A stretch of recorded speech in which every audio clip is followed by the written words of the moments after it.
और एक इंसान बनकर जीना सीखिए। आपको पता है, इंसान बनकर जीने की इसी आजादी को जब बाबा साहब एक कानूनी अधिकार, लीगल राइट बनाना चाहते थे, तो उनका सामना अंग्रेजों से नहीं बल्कि उस दौर के सबसे बड़े महानायक से हुआ था। और यहीं से जन्म होता है भारत के इतिहास के सबसे बड़े वैचारिक महासंग्राम का। साल था 1931। लंदन में दूसरा गोलमेज सम्मेलन, राउंड टेबल कॉन्फ्रेंस चल रहा था। एक तरफ महात्मा गांधी जी थे जो पूरे देश का प्रतिनिधित्व कर रहे थे, और दूसरी तरफ डॉक्टर अम्बेडकर थे जो देश के करोड़ों अछूतों और शोषितों की आवाज बनकर वहां पहुंचे थे। बाबा साहब ने अंग्रेजों के सामने एक बहुत ही कड़क तर्क रखा। उन्होंने कहा कि हजारों सालों से सवर्णों ने हमें इंसान नहीं माना और हम आजाद भारत में उनके भरोसे कैसे रह सकते हैं। हमें अपना नेता खुद चुनने का अधिकार चाहिए। इसे इतिहास में सेपरेट इलेक्टोरेट, पृथक निर्वाचन कहा गया है। अंग्रेज मान गए, लेकिन महात्मा गांधी जी को लगा कि अगर ऐसा हुआ तो हिंदू समाज हमेशा के लिए दो टुकड़ों में बढ़ जाएगा। इसीलिए अगस्त 1932 में जब अंग्रेजों ने कम्युनल अवार्ड के तहत अछूतों को अलग निर्वाचन दे दिया, तो गांधी जी ने पुणे में यरवदा जेल में 20 सितंबर 1932 से आमरण अनशन शुरू कर दिया था। जरा एक पल के लिए रुकिए और उस वक्त डॉक्टर अम्बेडकर के दिमाग में चल रहे तूफान की कल्पना कीजिए।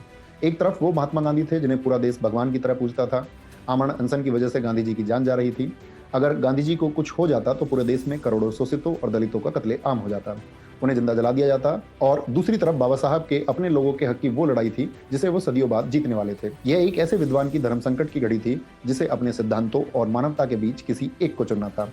और तब बाबा साहब ने अपनी उस जीत को किनारे रख दिया। उन्होंने गांधी जी की जान बचाई और 24 सितंबर 1932 को एक समझौता किया जिसे इतिहास में पूना पैक्ट कहा जाता है। बाबा साहब ने अलग निर्वाचन की मांग छोड़ दी और गांधी जी ने शोषितों के लिए शिक्षा और राजनीति में आरक्षण, रिजर्वेशन देना स्वीकार कर लिया। मेरे नौजवान साथियों, आज जो आरक्षण की बात हम करते हैं वो कोई खैरात नहीं है, वो पूना पैक्ट के उस समझौते की उपज है जहां बाबा साहब ने इस देश की एकता और गांधी जी की जान बचाने के लिए अपने सबसे बड़े अधिकार की कुर्बानी दे दी थी। लेकिन बाबा साहब जानते थे कि सिर्फ राजनीति में आरक्षण दे देने से जातिवाद खत्म नहीं होगा।